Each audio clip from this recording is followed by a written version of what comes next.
خور و نوش۔ دین ہر پہلو سے نفس انسانی کا تزکیہ چاہتا ہے، اس لیے اسے اس بات پر ہمیشہ اصرار رہا ہے کہ باطن کی تطہیر کے ساتھ کھانے اور پینے کی چیزوں میں بھی خبیث و طیب کا فرق ہر حال میں ملحوظ رہنا چاہیے۔ انسان کی فطرت اس معاملے میں بالعموم اس کی صحیح رہنمائی کرتی ہے، اور وہ بغیر کسی تردد کے فیصلہ کر دیتا ہے کہ کیا چیز طیب اور کیا چیز خبیث ہے۔ وہ ہمیشہ سے جانتا ہے کہ شیر، چیتے، ہاتھی، چیل، کوے، گدھ، عقاب، سانپ، بچھو اور خود انسان کوئی کھانے کی چیز نہیں ہے۔ اسے معلوم ہے کہ گھوڑے اور گدھے دسترخوان کی لذت کے لیے نہیں، سواری کے لیے پیدا کیے گئے ہیں۔ ان جانوروں کے بول و براز کی نجاست سے بھی وہ پوری طرح واقف ہے۔ نشہ آور چیزوں کی غلاظت کو سمجھنے میں بھی اس کی عقل عام طور پر صحیح نتیجے پر پہنچتی ہے۔ چنانچہ خدا کی شریعت نے اس معاملے میں انسان کو اصلاً اس کی فطرت ہی کی رہنمائی پر چھوڑ دیا ہے۔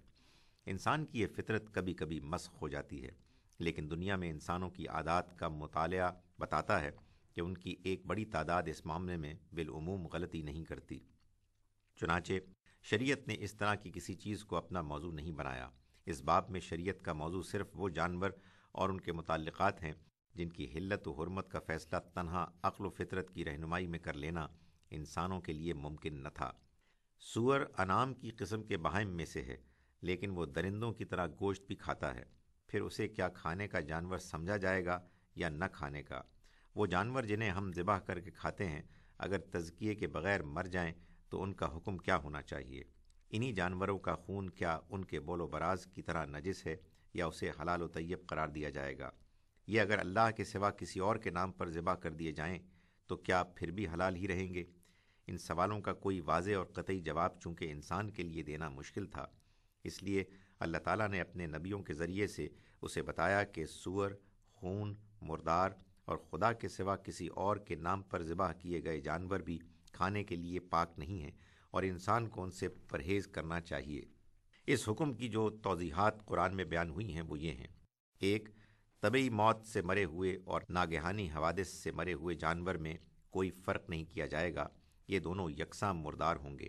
کسی درندے کا پھاڑا ہوا جانور بھی مردار ہے، الا یہ کہ اسے زندہ پا کر ذبح کر لیا گیا ہو۔ دو، سدھایا ہوا جانور اگر شکار کو پھاڑ دے اور شکار ذبح کی نوبت آنے سے پہلے ہی دم توڑ دے تو اس طرح کے جانور کا اسے پھاڑنا ہی اس کا تزکیہ ہے، لہٰذا اسے ذبح کیے بغیر کھایا جا سکتا ہے، تاہم اس کے لیے ضروری ہے کہ وہ اسے اپنے مالک کے لیے روک رکھے۔ اس میں سے جانور نے اگر کچھ کھا لیا ہے تو اس کا شکار جائز نہ رہے گا۔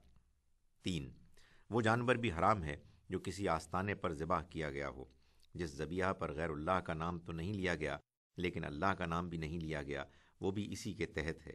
یہی معاملہ اس ذبیحہ اور صید کا ہے جس پر اللہ کا نام لیا گیا، مگر نام لینے والا اللہ تعالیٰ کو نہیں مانتا، یا مانتا تو ہے لیکن خداؤں کی انجمن میں ایک رب الارباب کی حیثیت سے مانتا ہے اور شرک ہی کو اصلاً اپنا دین قرار دیتا ہے۔